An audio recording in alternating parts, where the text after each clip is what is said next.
That's where he's a believable actor. Him and Tyler Perry can't play a man to save their life. They play good women, and I believe that the best actor should be in the best role. Fuck these hoes, fuck these niggas. This is your boy Hog here with Harvey TV and the Haters Real Podcast. I want y'all to like and subscribe to both of them motherfucking channels. Hoes and bitches, niggas is jealous and envy, all these hoes going. Let's get into this shit. Hey, this your boy Hog.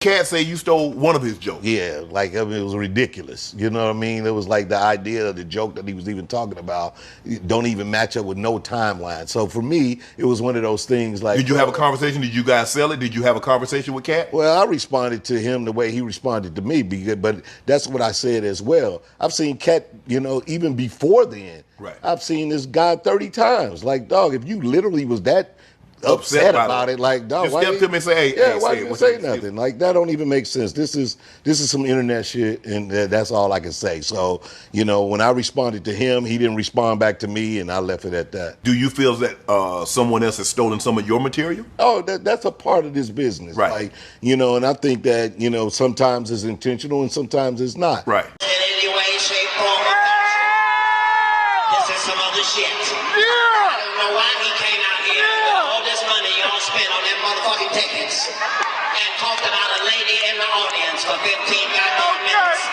That nigga should have talked about me the way I've been to talk about his bitch man. I'm the wrong nigga to fucking win my tour championship, my nigga. You did.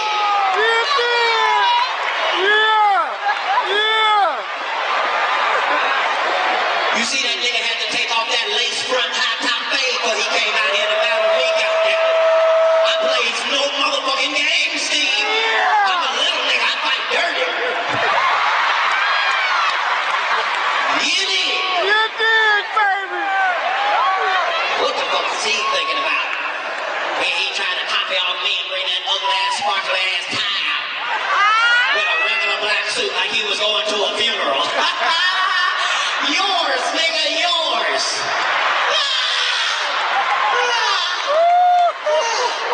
I don't think I give a fuck. I give less than a fuck. Whatever less than a fuck is. You the one came out here and told jokes about if a bitch lick you on the left nipple, you buy that bitch a car. If that ain't the trickiest shit I ever heard. Bitch, you can suck my dick with the Holy Spirit in your mouth. I ain't buying your goddamn car. I ain't even gonna give you a ride.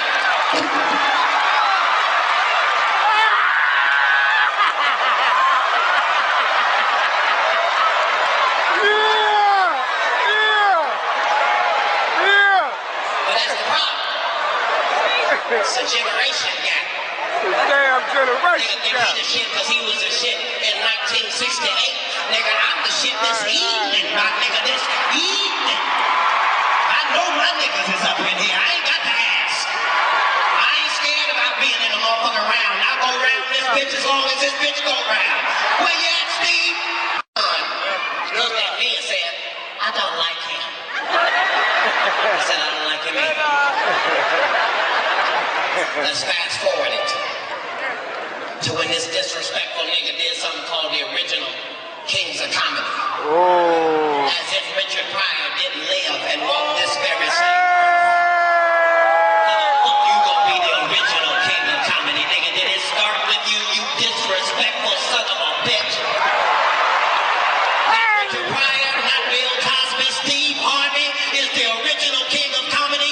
You's a goddamn... Kevin doesn't have to worry about what people are going to say about him wearing a dress because of the long line of dress-wearing people before him. Definitely haven't ran into to put on the dress. I mean, you know, you have to have boundaries. You have to have limits that you refuse to cross. Wow, wow, wow. I don't think anyone saw this one coming. Dave Chappelle, another great comedian, said that, you know, in the industry, they tried to make him wear a dress. Have you ever ran into that with scripts, and is there something that, you know, you wouldn't do, you know, for I definitely haven't ran into to put on the dress. I mean, you know, you have to have have boundaries. You have to have limits that you refuse to cross. Today, you got to know that you're a brand. I'm a brand. You need to protect your brand at all times. When things happen that can possibly affect your brand, your brand can be diminished, and you don't want that to happen. So these things, if my name is not breached by these people on your platform, if you give a liar a platform to lie, then I'm not being messy by saying, hold on, that never happened, it's untrue, and there are hundreds of witnesses for each thing I'm saying. So let me ask you this. What is your relationship with Steve Harvey, Rickey, Smiley, and Cedric the Entertainer as you sit here currently? For 30 years, they're a group.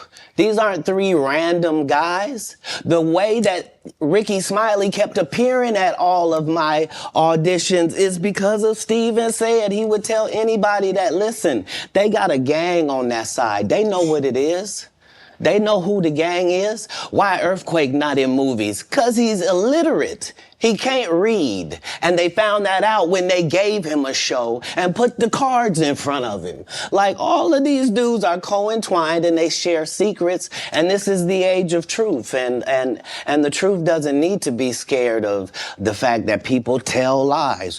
Katt's on drugs. Where are the stories? Why is there no story of anybody who ever sold a drug to me, did a drug with me, was around me when I was inebriated? I got 5 daughters. I got 5 sons. Why would we tell these ridiculous stories? Because it's competition. You feel like, well, why comedy guys can't just get along? Yes. Why didn't you get along with the other teams you were competing against? If you're a Denver Bronco, why you don't get along with the Cowboys? Something wrong with you? But I don't disagree. I don't dislike all the Cowboys. Katt, damn, you like this? No, that's not. Okay, what comedians do you like? Did you play against the team? Yes. I've taken 46 comedians with me on the road. 46. Okay. I'm not the comedian you can give that to. I only put on comedians that are funnier than me. Anybody that ever told you differently was a fat faison liar. Have ever said that. Look at my IMDb. It will show you that no studio has ever lost money with me on the script. How? That's why I'm saying, that's why I can't let Rickey Smiley say he was supposed to play Money Mike, because I wrote the words for Money Mike. I designed the hair for Money Mike. I collaborated with the wardrobe department and made outfits to make sure that no one in America would be wearing what Money Mike was wearing. I told them to go get the Prowler. I then told them to paint it purple.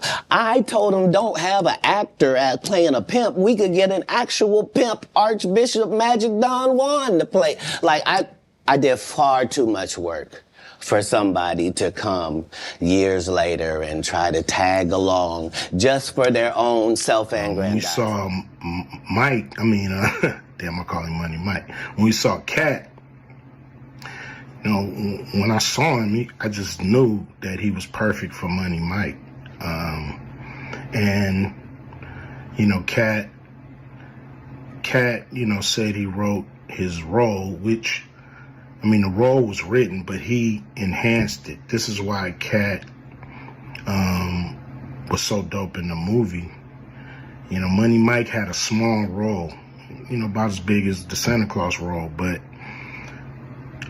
when we start filming, he was giving us such magic that we kept expanding his role and giving him more to do because he was on point.